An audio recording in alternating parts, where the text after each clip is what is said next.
Okay, we are out here today starting our mini series, What I Am Planting in My Medicinal Garden. But before we get started, if you are new to the channel, take a second and subscribe to the channel and turn on that notification bell so you won't miss anything. Okay, let's dive into it. Day 1 of my mini series, What I'm Planting in My Medicinal Garden. I'm Pam, this is Zone 8A. None of the things that I have listed to plant are going to be in order. No rhyme, no reason. It's not a favorite. It's not better than one. It's just I grabbed one and this is what it is today. And today it is Lovage. L-O-V-A-G-E, Lovage. If you look at the picture on here, it kind of looks like celery, doesn't it? That's because it's also called mountain celery. It has the flavor and the look of celery. It has the scent of celery. It's a little bit richer and a little bit stronger, but it's Lovage. That's one of the reasons why I chose it. I absolutely love celery, but Lovage is also a perennial. And you all know me, I am trying to grow nothing, or at least the majority of my garden, as perennials.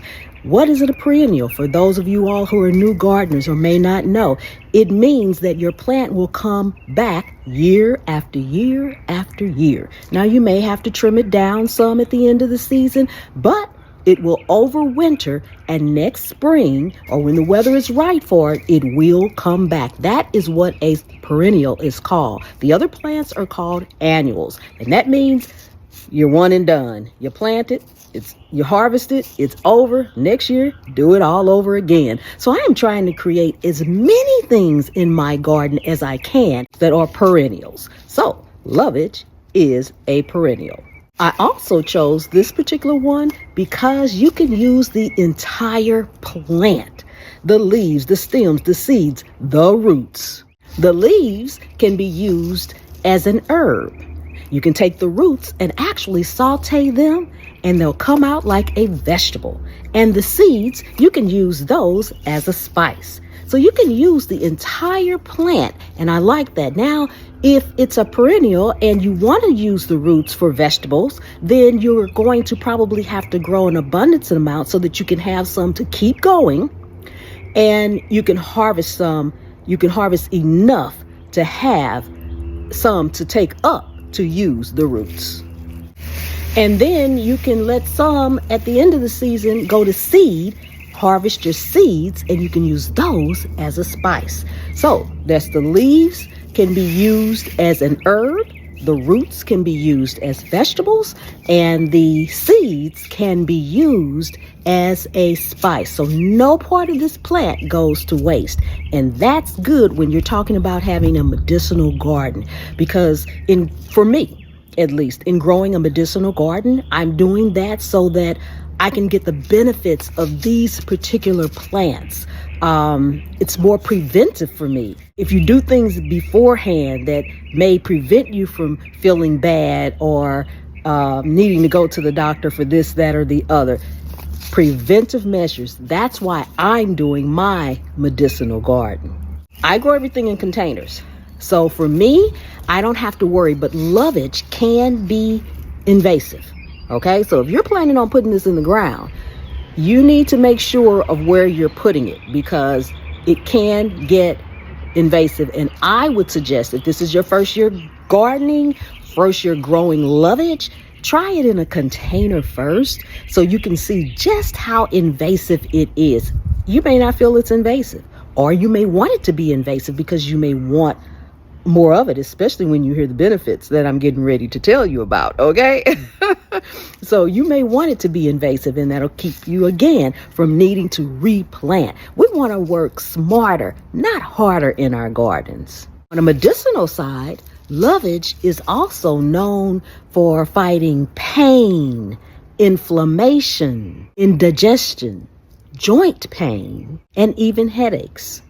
If you were to read the ingredients in most diuretic teas, you will probably find Lovage as one. It has a couple of other names that it goes by as well, but Lovage is in most diuretic teas. It's also been known to treat things like kidney stones, jaundice, malaria, rheumatitis, sore throat, gout, and boils.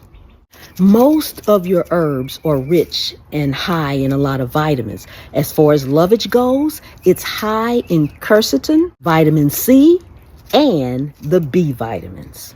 And because it's used as a diuretic, or I should say it is used as a diuretic a lot because it can promote urination without the loss of electrolytes. One of the good things I like about Lovage is the fact that it fights inflammation. And if you know anything about illness or sickness or anything at all, and I'm not a healthcare professional, I'm not a nutritionist, I'm not a dietitianist, I am Pam, okay? Pam, I am.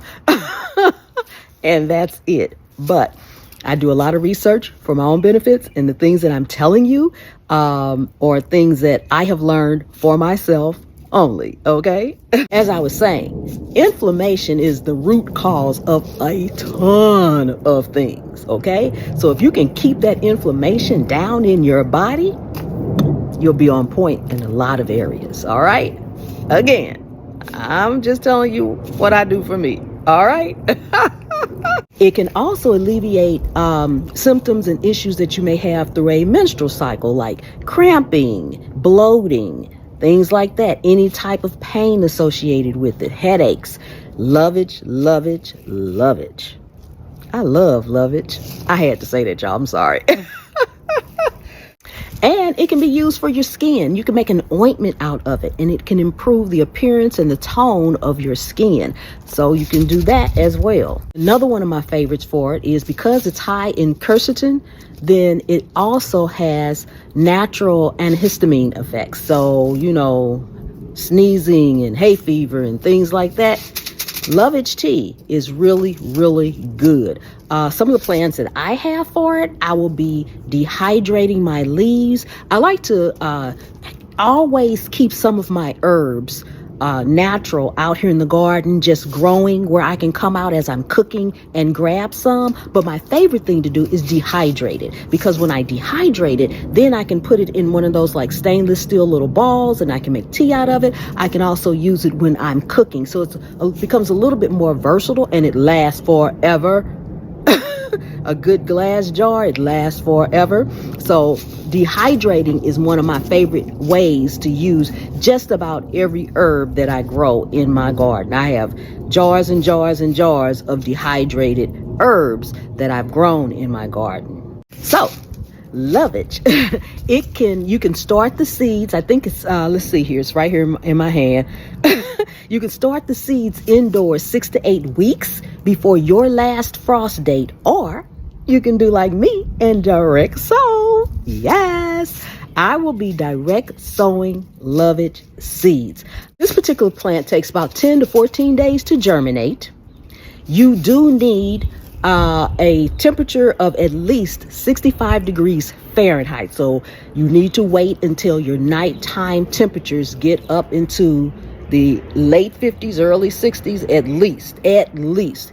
Ideally 65 degrees for this to germinate. So it will not be planted anytime soon because I'm going to direct sow it. It will grow all the way up to 6 feet tall. Grows really, really tall. And remember, it can also be invasive. Other than that, it needs to have full sun. So Lovage is the first of my mini series on what I'm planting in my medicinal garden. If you are new to the channel, welcome, welcome, welcome. Thank you so much for coming and hanging out with me today here in my garden. I really do appreciate you. Take a second and subscribe to the channel and turn on the notification bell so you won't miss anything. I'm Pam. This is Zone 8A, and anywhere you can sit a pot, you can grow a plant.